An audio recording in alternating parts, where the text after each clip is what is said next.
Imagine you re a traveler in the year 1893. You've just arrived in the bustling city of Chicago for the World's Fair. The city is glowing with new electric lights, but beneath the celebration, a dark shadow is waiting. You find a grand, modern hotel run by a charming, well-dressed doctor named H. Holmes. He welcomes you with a warm smile and a firm handshake. You enter your room, hear the heavy thud of the door locking behind you, and suddenly, the air feels thin. You realize too late, this isn't a place of rest. It's a factory of death. Today, we are going deep into the twisted corridors of the infamous Murder Castle. This isn't just a story about a killer. It's a story of a man who built a monument to his own evil. Stick around, because the details of how he was caught will prove that no matter how smart you are, your own greed will always find you. Let's talk about the castle itself. It was a massive 3-story structure taking up an entire city block. But the inside was a masterpiece of madness. Holmes was a master manipulator. He hired different construction crews for every single room and fired them before they could see the whole plan.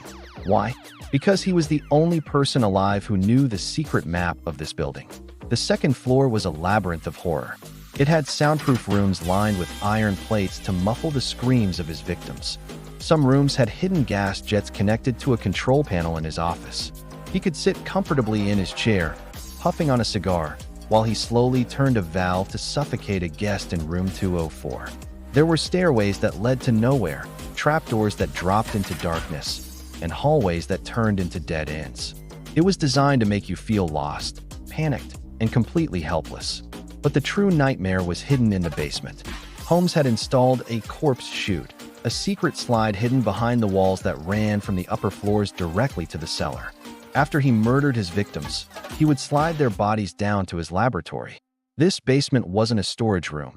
It was a professional slaughterhouse. He had vats of acid that could dissolve a human body in hours, leaving nothing but bone. He had a massive cremation oven that burned day and night. But here is the most chilling part. Holmes was a trained doctor. He would often meticulously dissect his victims, clean their bones, and reassemble them into medical skeletons. He then sold these skeletons to medical schools for hundreds of dollars. He was a man who saw humans not as people, but as inventory. He profited from their deaths, their belongings, and even their very bones. For years, Holmes got away with it because the city was so crowded and people were constantly disappearing. He was a ghost. But eventually, the castle became too hot, and he burned it down for insurance money before moving on to his next scam. This is where he met Benjamin Pitezel.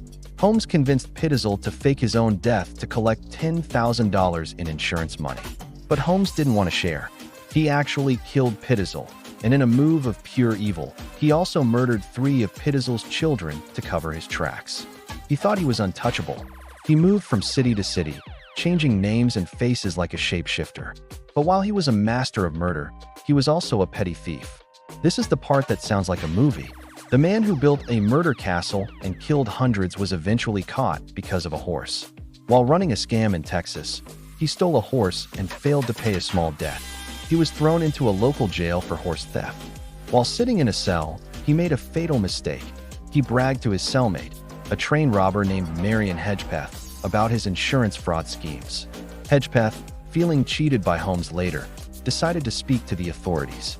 When the Pinkerton detectives began to pull the thread, the whole web of lies unraveled. They tracked him across the country, and when they finally searched his hotel in Chicago, they didn't just find a building, they found a graveyard. They found piles of human bones in the ash, jewelry belonging to missing women, and the terrifying tools of his trade. Holmes was eventually convicted and sentenced to death. Before he was hanged in 1896, he made a strange request.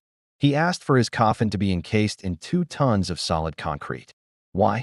Because he was terrified that someone would do to his body what he had done to so many others, dig it up and sell it for science. He claimed he was starting to look like the devil himself. He confessed to 27 murders, but historians believe the real number could be as high as 200.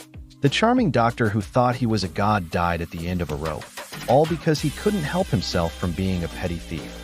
It shows us that evil, no matter how grandly it builds its castles, always falls because of its own smallness. What do you think? Was Holmes the most intelligent killer in history, or was he just lucky because of the chaos of the time? Does the story of the murder castle still haunt the streets of Chicago today? Let me know your theories in the comments below. Before you go, please hit that like button and subscribe to the channel. I spend hours researching these deep dives to bring you every chilling detail. My goal is to reach 1,000 subscribers before the end of the year, and I can't do it without your support. Every sub counts. Thank you for watching, and stay safe out there.